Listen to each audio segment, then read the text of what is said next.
बहुत बहुत बधाइयाँ महाराज।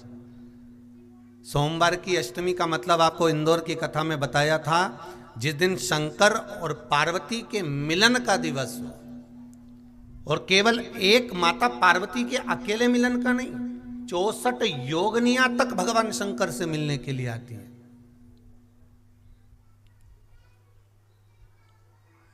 64 योगनियां।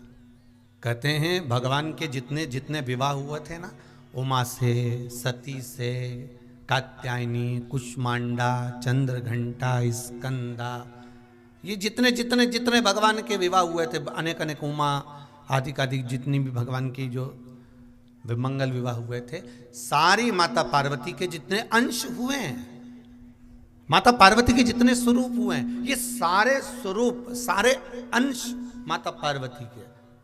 ये सोमवार की अष्टमी के दिन भगवान शंकर के मंदिर में आकर शिव जी के सम्मुख में बैठकर उस जलाधारी के नजदीक में, जहां शंकर जी का शिवलिंग होता है, उस जलाधारी के पास में उस दिन केवल पार्वती जी का हस्त कमल नहीं होता, स्वयं माँ जगतजननी अपने कामन रूप में 64 योगनियां और शक्तियां सारी की सारी आकर उस जलाधारी के पास में विराजमान हो जाती हैं, और शंकर जी पे जो जल चढ़ता है वो देवियां ग्रहण कर कर शिव को अपना आनंद सुख प्रदान करती हैं। इसलिए कहते सोमवार की अष्टमी का महत्व बड़ा है, बहुत प्रबल महत्व।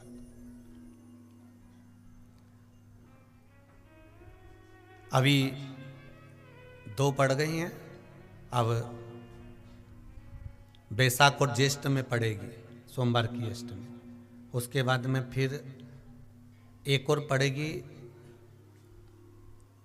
अश्विन के जो नवरात्र आएंगे, जो शरदीय नवरात्र आएंगे, उस शरदीय नवरात्रि के समय पर फिर सोमवार की अष्टमी एक पड़ेगी। बाबा की कृपा है, शिव की कृपा से, भगवान शंकर की कृपा से ही सब कुछ आनंद में हो। और हम तो कहेंगे, एक लोटा पानी चढ़ाने से पीछे मत हटना सोमवार की अष्टमी के दिन।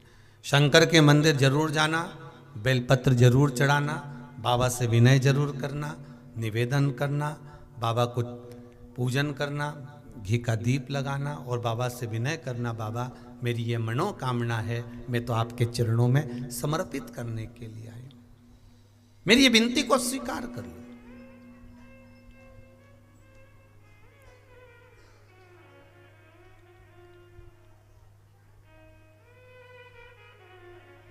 तेरे दरबार की बाबा निराली शान देखी, तेरे दरबार की बाबा निराली शान देखी है, तुझे देते नहीं देखा पर झोली भरी देखी। बाबा कभी मैंने आपको देते हुए नहीं देखा, पर तेरा भजन करने वाला, तेरा स्मरण करने वाला, तेरा कीर्तन करने वाला, तेरा मंत्र जाप करने वाला, तेरा नाम जाप करने वाला, तेरी भक्ति में डूबने वाला कभी खाली तो नहीं रह सकता, कभी खाली नहीं रहेगा।